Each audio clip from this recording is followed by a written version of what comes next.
Bonjour à tous, j'espère que vous allez bien. Aujourd'hui, nous sommes le samedi 25 janvier 2025 et je vous souhaite la bienvenue dans ce 4e épisode du podcast Bible accessible, le BABA. Je pense qu'il est encore temps de vous souhaiter une très bonne année 2025 et le meilleur que je puisse nous souhaiter est le retour du Seigneur Jésus-Christ.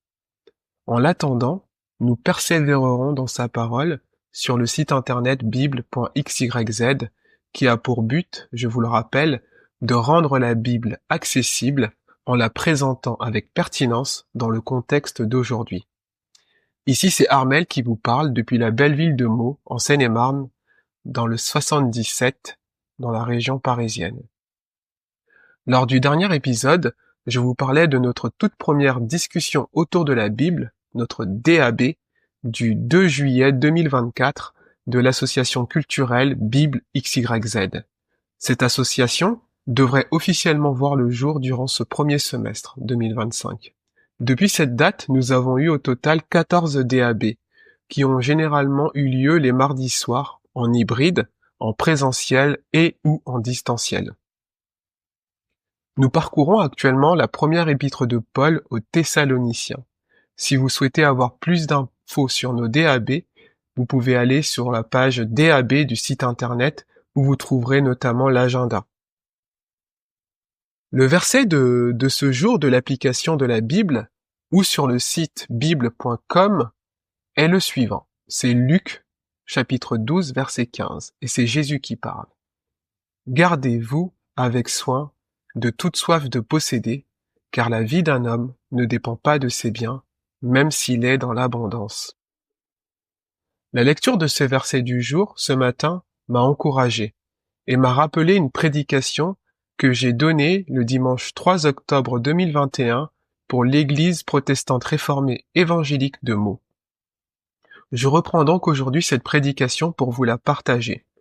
Vous pouvez retrouver l'article sur le site bible.xyz sur la page BABA. Et vous y trouverez notamment donc dans l'article les textes qui sont lus ainsi que les images et les vidéos citées. En illustration, vous retrouverez le très beau tableau de l'homme riche qui a été peint par Rembrandt en 1627.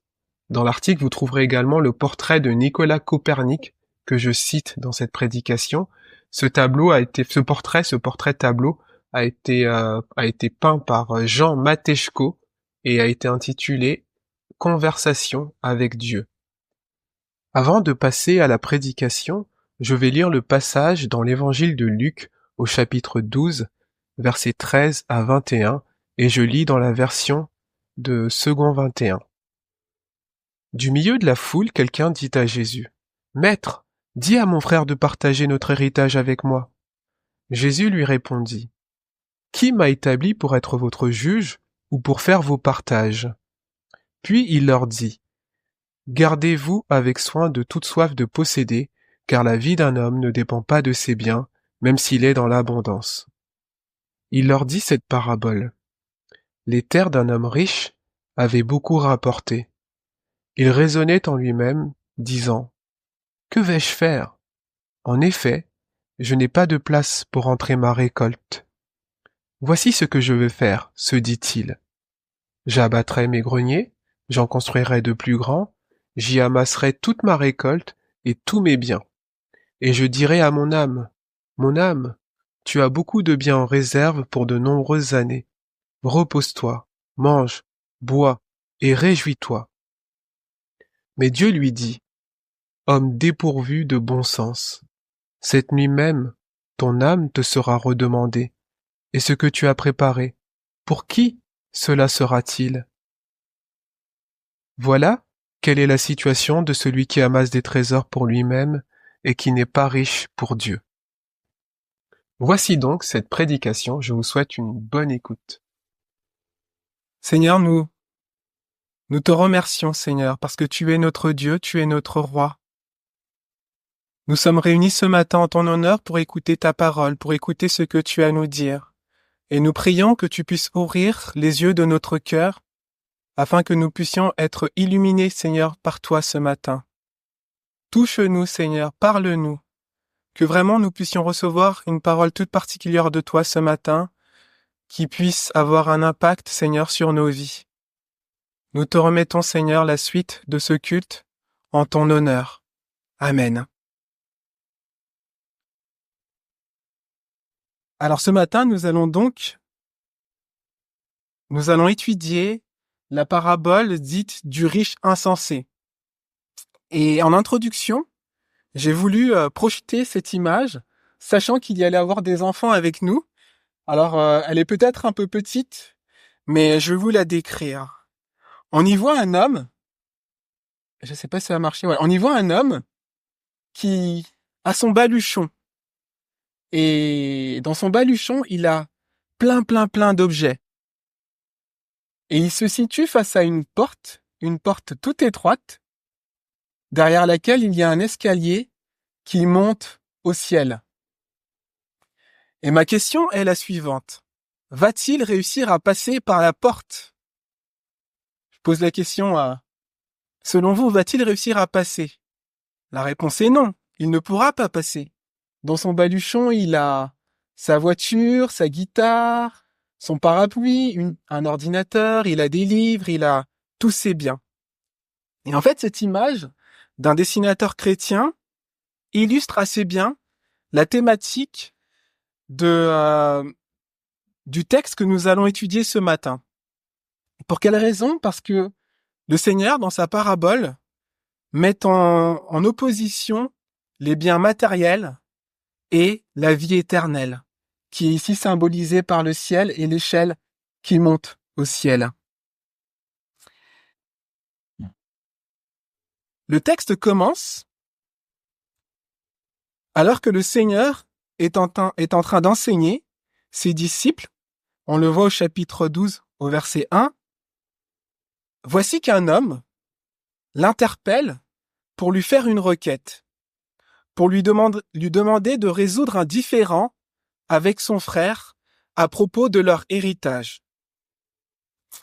Il n'y a pas de lien apparent entre l'enseignement de Jésus et l'intervention de cet homme. Cet homme se trompe sur le rôle qu'il attribue au Seigneur. Cet homme appelle Jésus maître, didaskalos en grec, c'est-à-dire professeur, dans le sens de celui qui enseigne les choses de Dieu et les devoirs des hommes. C'est la même interpellation qui avait été faite par le docteur de la loi dans Luc 10, que nous avons entendu récemment dans la parabole du bon samaritain. Le docteur de la loi se leva et dit à Jésus pour l'éprouver, « Maître, que dois-je faire pour hériter la vie éternelle ?» Et c'est pareil pour un autre chef religieux, un chef qui interrogea Jésus dans Luc 18 et qui dit « Bon maître, que dois-je faire pour hériter la vie éternelle ?» C'est le même mot, le mot maître, didaskalos. Ces trois personnes interpellent Jésus de la même manière. Jésus va répondre aux questions du chef, du docteur de la loi, mais ici, il refuse de répondre à la requête de l'homme, en tout cas, de donner suite à sa requête. Le Seigneur lui dit, « Qui m'a établi pour être votre juge ou pour faire vos partages ?» Dans Luc 18, le chef veut savoir comment hériter la vie éternelle. Sa question est en accord avec le titre qu'il donne à Jésus.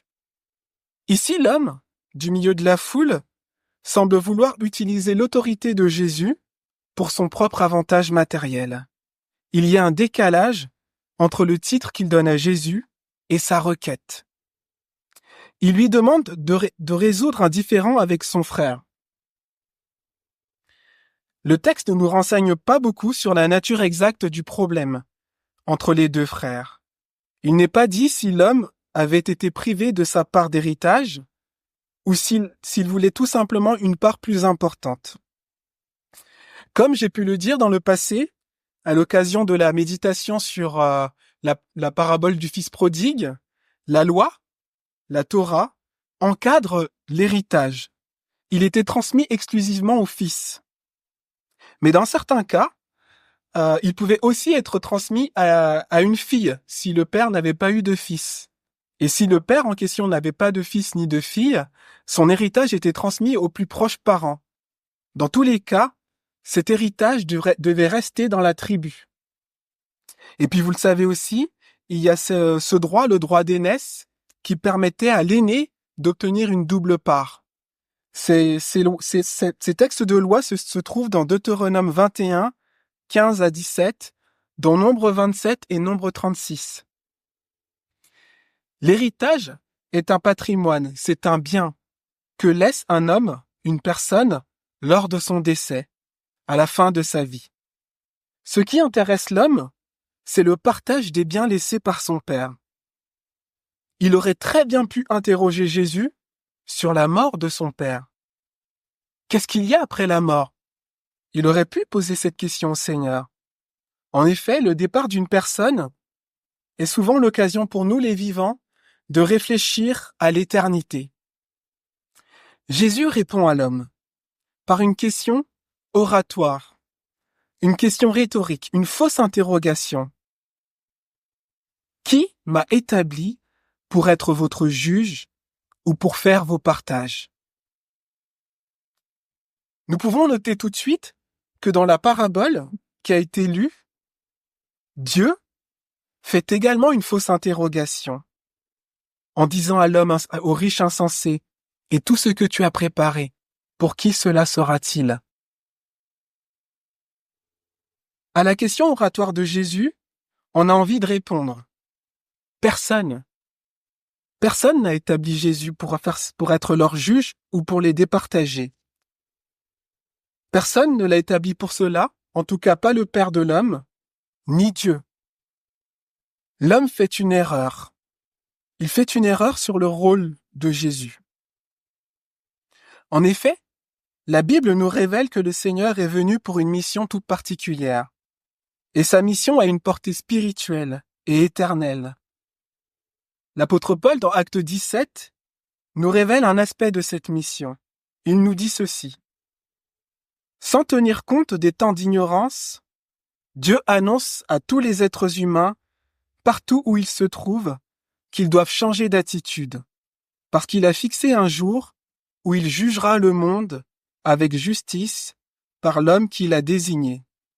Il en a donné à tous une preuve certaine en le ressuscitant.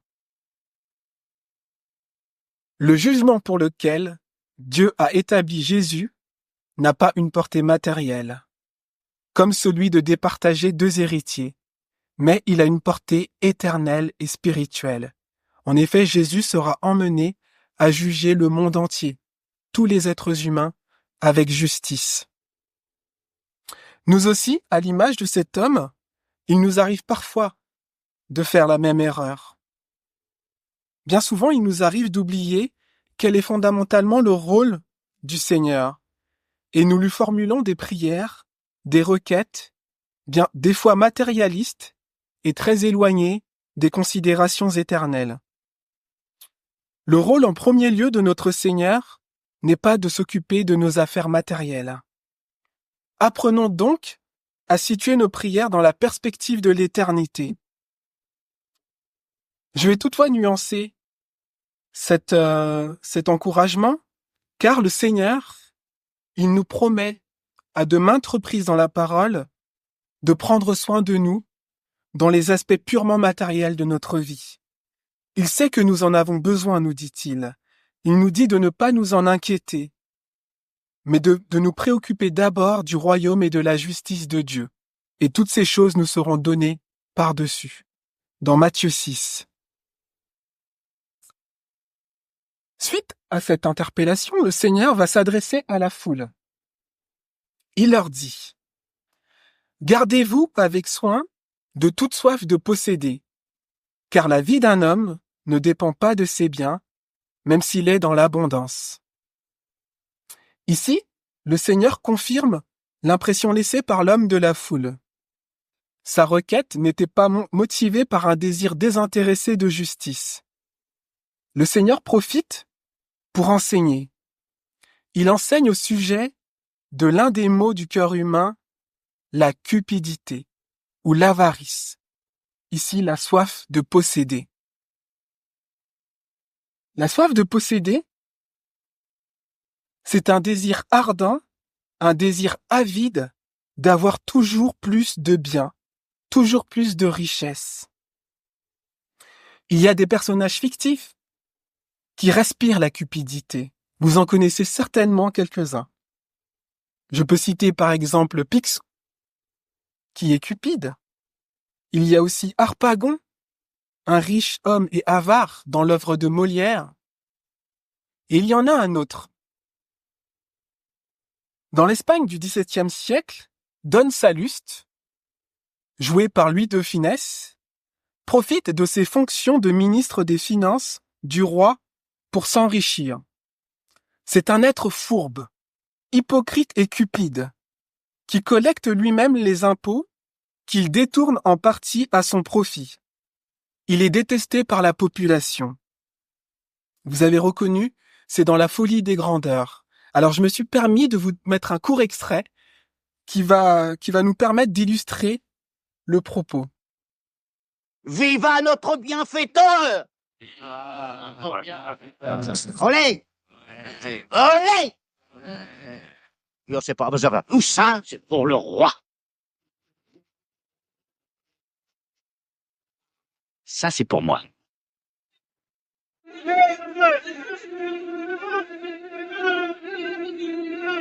Ça, c'est pour moi. Ça, c'est pour moi. Ça, c'est pour moi. Les épices, l'impôt sur les épices, ça va être pour qui? Ça va pas être pour Salut, si, ça va être donc, c'est pour le roi. Mais donc, laissez-moi faire! Mais alors la taille, c'est pour qui? C'est pour le roi? Non, c'est pour Salut. Voleur, mais non pas voleur. C'est pour Salut, voilà. Alors, à chaque fois que je vois cet extrait, je ne peux m'empêcher de sourire. Et là, on a un personnage qui est la cupidité incarnée, personnifiée. Et dans ce texte que nous avons lu, le Seigneur nous fait une grosse mise en garde par rapport à la cupidité. Ce mauvais penchant du cœur de l'homme, cette mise en garde est reprise avec abondance dans le Nouveau Testament. L'apôtre Paul nous dit ceci dans Éphésiens, que l'immoralité sexuelle, l'impureté sous toutes ses formes, ou la soif de posséder, ne soit même pas mentionnée parmi vous comme il convient à des saints. Dans Colossiens 3, verset 5, « Faites donc mourir en vous ce qui est terrestre, l'immoralité sexuelle, l'impureté, les passions, les mauvais désirs et la soif de posséder, qui est une idolâtrie. » Et le Seigneur lui-même, dans Marc 7, nous dit ceci. « C'est ce qui sort de l'homme qui le rend impur. En effet, c'est de l'intérieur, c'est du cœur des hommes que sortent les mauvaises pensées, les adultères, l'immoralité sexuelle, les meurtres, les vols, la soif de posséder, les méchancetés, la fraude, la débauche, les regards envieux, la calomnie, l'orgueil, la folie. Toutes ces choses mauvaises sortent du dedans et rendent l'homme impur. » Donc le Seigneur nous met en garde. Gardez-vous. Et il ne dit pas simplement gardez-vous, mais gardez-vous avec soin. C'est une question importante qui requiert toute notre attention. Et le Seigneur explique la raison de cette mise en garde en mettant en opposition deux notions, les biens matériels et la vie. C'est le point central du texte. Gardez-vous avec soin de l'avarice, car la vie d'un homme ne dépend pas de ses biens, même s'il est dans l'abondance. Les biens, c'est ce que l'on possède. Ce sont nos objets, ce sont nos richesses, notre propriété. Toute chose d'utilité pratique et de valeur financière. Ce qui répond à un besoin matériel et peut être monnayé. Et le Seigneur nous dit qu'il n'y a donc pas de relation entre la vie et les biens. Qu'est donc la vie? La vie. Dans la Bible, il y a 3 sens du mot vie en grec. Il y a la vie bios, c'est-à-dire c'est ce qui a donné le mot biologie, l'étude de la vie. le plus souvent se traduirait mieux par existence.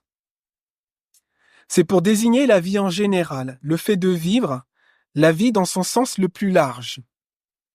On le retrouve 5 fois dans les livres de Luc et Actes des Apôtres. Par exemple, dans Luc 8, il est dit « Ce qui est tombé parmi les ronces, ce sont ceux qui ont entendu la parole, mais en cours de route, ils la laissent étouffer par les préoccupations, les richesses et les plaisirs de la vie.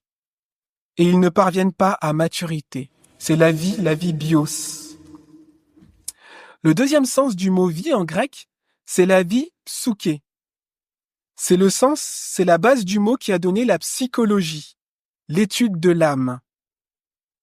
Nous avons lu le psaume 103, « Bénis l'Éternel, mon âme », c'est ce mot-là.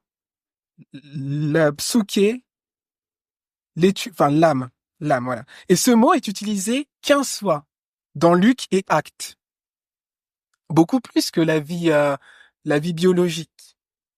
Par exemple, nous avons ce mot qui est utilisé dans la suite du texte, où l'homme se dit à lui-même « Je dirai à mon âme, tu as beaucoup de biens en réserve pour de nombreuses années. Repose-toi, bois, réjouis-toi. » Et le Seigneur qui lui dit « Cette nuit même, ton âme », c'est le mot psyché, la vie dans le sens de âme. Et le dernier sens du mot vie, dans notre Bible, c'est la vie Zoé, qui désigne la vie morale, spirituelle, la vie réelle et véritable, vouée à Dieu, bénie même dans ce monde pour ceux qui mettent leur confiance en Jésus-Christ et qui aboutira après la résurrection à la vie éternelle. Et en fait, c'est ce mot qui est utilisé par le professeur de la loi qui a posé cette question à Jésus, que je vous ai dit tout à l'heure, « Maître, que dois-je faire pour hériter la vie éternelle ?» Ici, le terme qui est utilisé par le Seigneur, c'est donc ce dernier mot-là. C'est le mot Zoé, la vie spirituelle. Jésus met donc en opposition deux notions, les biens matériels et la vie spirituelle et éternelle, la vraie vie.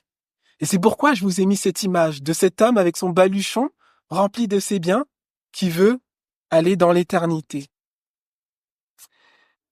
Il y a différentes traductions de ce verset. Gardez-vous avec soin de toute soif de posséder, car la vie d'un homme ne dépend pas de ses biens. Ça, c'est la traduction second 21. La Louis II est à peu près identique. La version Darby nous dit ceci. Car encore que quelqu'un soit riche, sa vie n'est pas dans ses biens. Et lorsque l'on prend la version Osterwald ou Martin, elles disent ceci. Car quoique les biens abondent à quelqu'un, il n'a pas la vie par ses biens. Comme nous l'avons vu dans la première partie, l'enseignement du Seigneur et son action n'ont pas une portée matérielle et temporelle, mais elles ont une portée spirituelle et éternelle. Son enseignement ici le confirme. Il met en opposition ce qui est d'ordre matériel, les biens, et ce qui est spirituel, la vie Zoé, la vie éternelle. L'homme n'a pas la vie par ses biens. L'homme n'a pas la vie éternelle par ses biens. Cet avertissement est particulièrement pressant pour nous qui vivons dans une société prospère et matérialiste. Nous nous faisons constamment bombarder par des messages publicitaires qui nous poussent à la consommation et à la surconsommation. Par ces tapages publicitaires, on veut nous faire croire que nous avons besoin de tel objet, de telle chose, de tel produit. Et cela peut faire naître en nous un désir ardent, avide, non pas toujours d'avoir plus, mais aussi parfois d'avoir le dernier cri, le dernier iPhone, le dernier téléphone à la mode. Ce n'est pas tant la possession ou la consommation qui pose un problème, mais l'idolâtrie que cela peut engendrer. Lorsque ces biens remplacent Dieu, prennent la place de Dieu dans notre cœur. Lorsque ces choses deviennent notre précieux, la chose la plus importante de notre vie, cela pose un problème. Il nous faut donc étudier soigneusement la place qu'ils prennent dans notre cœur et dans notre vie. Ce doit être une lutte de tous les instants. Elle requiert notre vigilance. Par cet enseignement, le Seigneur veut remettre les choses à leur juste place. Et pour l'illustrer, il va donc raconter une parabole. La parabole du riche insensé. C'est un homme qui est riche. On le voit. Il a des terres, il est riche, il a des greniers, il a une récolte abondante, il a beaucoup de biens. Que pensez-vous de cet homme? Peut-on lui reprocher de s'occuper de sa récolte? Cette parabole dépeint un homme qui gère ses biens de façon prudente et efficace. Avec la sagesse d'un homme expérimenté, il réorganise son système de stockage afin de mettre à l'abri non seulement sa récolte, mais aussi tous ses autres biens. Ne pensez-vous pas qu'il agit en homme sensé? N'aurions-nous pas fait pareil à sa place? Quel est le problème alors? Eh bien, malgré une excellente maîtrise de ses affaires, l'attitude de cet homme révèle un problème fondamental. Le premier indice d'un problème apparaît dans son monologue. Notez la prédominance des pronoms personnels, voilà. Je, moi, mon, mes. En 3 courts versets, l'homme utilise 7 fois le pronom je. Et le mon, mes, 6 fois. Moi, je ferai ceci, je ferai cela. Il est centré sur lui-même. Il est trop absorbé par ses intérêts personnels. Il n'a ni estime, ni reconnaissance envers la providence de Dieu. Jamais n'a-t-il songé à utiliser son surplus pour le bien des hommes. Certes, il n'y a aucun mal à se réjouir de sa richesse, mais son problème, c'est de tout rapporter à lui-même. Cet homme pensait avoir sécurisé son avenir par l'accumulation d'un trésor matériel. Si le matériel est la seule réalité de l'univers, alors il serait difficile de critiquer l'attitude de cet homme. Mais sa conception de la réalité est faussée. Les richesses matérielles n'existeront pas pour toujours. Tôt ou tard, elles finiront par disparaître. Elles ne peuvent donc pas constituer le but de notre existence. Et c'est l'apôtre Paul qui nous le rappelle, dans 2 Corinthiens 4, verset 18. Ainsi, nous regardons non pas à ce qui est visible, mais à ce qui est invisible, car les réalités visibles sont passagères et les invisibles sont éternelles. La vision du monde de cet homme exclut complètement la perspective de l'éternité.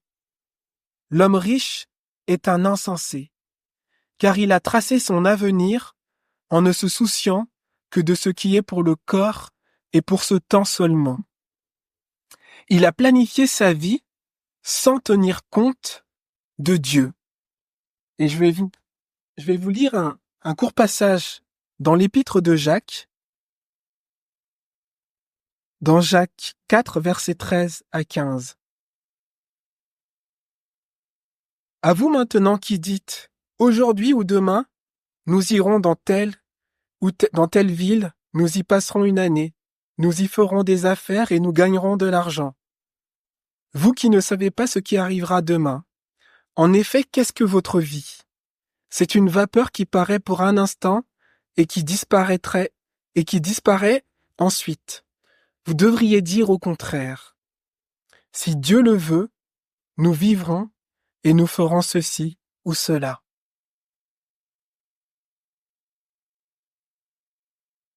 Notez le futur qu'utilise cet homme.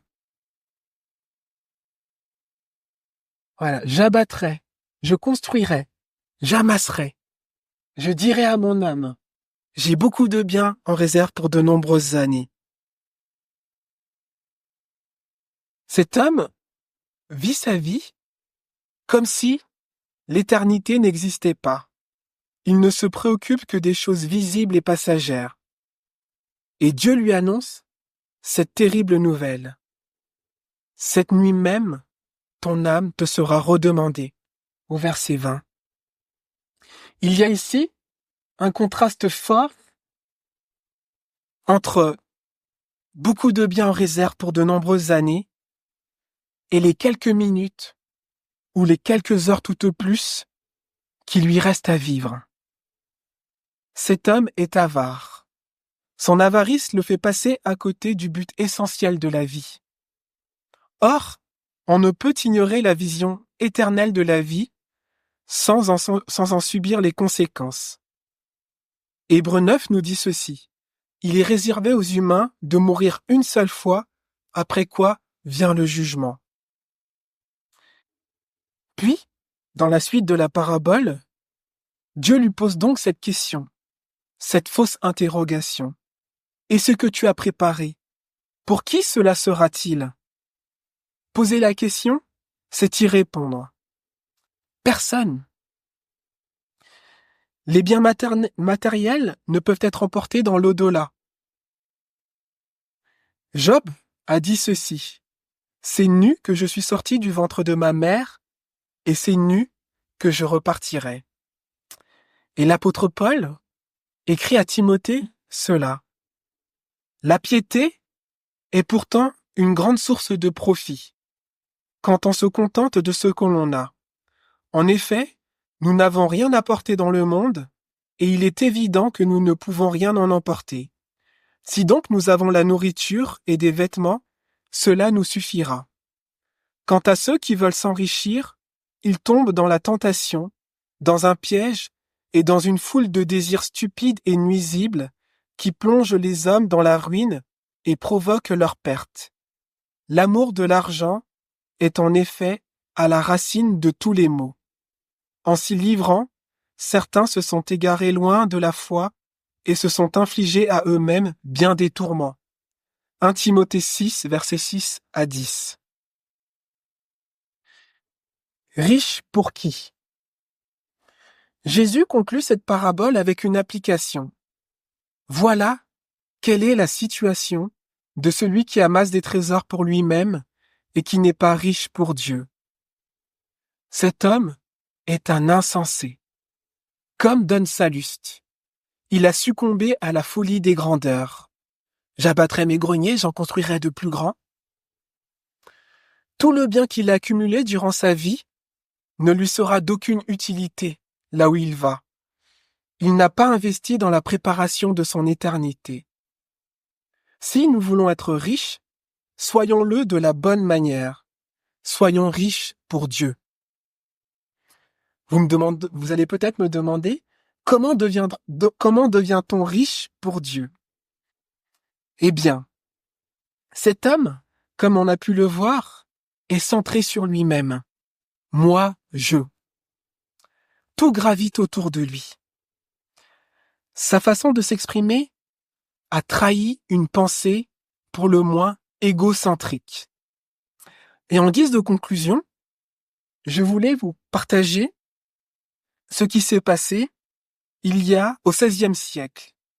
Quand on lève les yeux et qu'on regarde le ciel et l'univers, on a l'impression d'être au centre de tout et que l'univers tourne autour de nous. Mais c'est faux. La révolution copernicienne, Nicolas Copernic, est le renversement de la représentation du monde et de l'univers au XVIe siècle. Au modèle géocentrique, c'est-à-dire la Terre au centre de l'univers, au modèle géocentrique en vigueur, succède un modèle héliocentrique, c'est-à-dire le Soleil au centre de l'univers, qui était défendu par Nicolas Copernic. C'est donc le Soleil qui est au centre. Au fil de l'histoire de la cosmologie et de la science et des découvertes, petit à petit, on a éloigné la Terre du centre de l'univers. Eh bien, comment devient-on riche pour Dieu? C'est pareil. Nous avons besoin de vivre cette même révolution dans notre vie. À un modèle de vie égocentrique, moi, je, doit succéder une vie christocentrique. Jésus-Christ au centre. Pourquoi Christ doit-il être au centre de notre vie? Parce que c'est par lui et par lui seul que nous devenons riches pour Dieu. En effet, ce qui fait notre richesse, c'est d'avoir cette vie. La vraie vie, la vie morale, spirituelle, la vie réelle et véritable, vouée à Dieu, bénie même dans ce monde. Et c'est la plus grande des richesses. Le Seigneur lui-même nous dit ceci, dans Jean, chapitre 10, verset 10. Le voleur ne vient que pour voler, égorger et détruire. Moi, je suis venu afin que les brebis aient la vie et qu'elle l'ait en abondance. Je suis le bon berger donne sa vie pour ses brebis. Et l'apôtre Paul nous dit ceci, dans 2 Corinthiens 8, verset 9. En effet, vous connaissez la grâce de notre Seigneur Jésus-Christ. Pour vous, il s'est fait pauvre alors qu'il était riche, afin que par sa pauvreté, vous soyez enrichis. Comment devient-on riche pour Dieu? C'est par Jésus-Christ. Cette vie est pour ceux qui ont véritablement choisi de mettre leur confiance en Christ. Pour ceux qui le mettent au centre de leur vie. L'homme n'a pas la vie par ses biens, l'homme a la vie par Jésus-Christ. Aujourd'hui, prenons conscience de cette réalité essentielle. Posons-nous la question, dans quel système de vie vivons-nous aujourd'hui? Un système égocentrique, dans la course aux richesses, ou dans un système christocentrique? Donnes-tu à Dieu la meilleure part de ta vie? Ou dis-tu, comme Don Salus, tout ça c'est pour le roi, ça c'est pour moi, ça c'est pour moi, et ça c'est pour moi. Attention, cette nuit même, ton âme peut être redemandée. Si tu ne l'as pas encore fait, saisis la vie nouvelle qui t'est offerte. C'est une grâce, une faveur imméritée. Reconnais que Jésus-Christ est le Seigneur et crois qu'il est ce bon berger qui a donné sa vie pour toi, pour que tu sois sauvé, pour que tu aies la vie en abondance. Si tu l'as déjà fait et que le Seigneur est ton maître, rappelle-toi toujours que l'action de notre Seigneur n'a pas une portée matérielle et temporelle, mais une portée spirituelle et éternelle. Inscris donc ta vie dans cette perspective. Prends tes décisions, fais tes choix de vie et définis tes priorités dans cette perspective. Rappelle-toi qu'au fil de l'histoire de la science, petit à petit, on a éloigné la Terre du centre de l'univers. C'est pareil pour toi, c'est progressif. Petit à petit, tu as besoin de laisser plus de place au Seigneur dans ta vie. Réexamine donc ton système de vie le plus souvent possible, devant sa parole, qui est la seule vérité. Elle nous aide à calquer nos priorités sur celles du Seigneur, pour vraiment dire, tout ça, c'est vraiment pour le roi des rois. Toute ma vie, c'est pour le Seigneur. Pour répondre à ce message, nous allons prendre un chant, et avant de le chanter et de le lire, parce que c'est un chant qui est connu, il y aura les paroles, c'est le chant qui s'intitule « Je ne sais pourquoi dans sa grâce, Jésus m'a tant aimé ». Et dans ce chant, il est aussi dit « Je sais qu'en lui, j'ai la vie. Il m'a sauvé dans son amour ». Avant de prendre ce chant, je vous invite à la prière. Seigneur, nous te remercions pour ta parole. Merci parce qu'en elle, nous avons la vie. Seigneur, donne-nous de te mettre au centre de notre vie. Donne-nous, Seigneur, de vivre cette révolution et de la conserver tout au long de notre marche avec toi. C'est vrai que parfois, nous avons tendance, Seigneur, à être égocentriques. Et nous voyons ce monde dans lequel nous vivons, c'est un monde matérialiste qui est éloigné de toi. Seigneur, aide-nous à toujours garder les yeux fixés sur toi, à nous abreuver tous les jours de ta parole, afin d'être vraiment heureux, d'avoir cette vie éternelle auprès de toi. Merci pour la grâce que tu nous accordes parce que c'est toi qui as donné ta vie pour que nous puissions avoir cette richesse. Et cette richesse, Seigneur, c'est la plus grande des richesses. Nous te louons et nous t'adorons. Amen.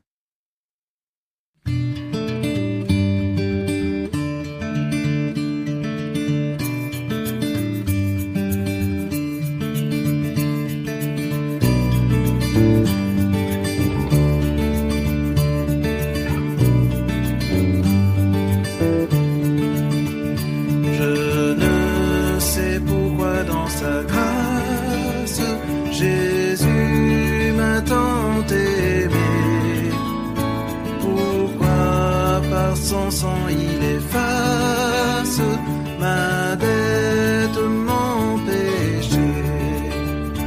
Mais je sais qu'en lui j'ai la vie, il m'a sauvé dans son amour. Et gardé par sa main meurtrie, j'attends la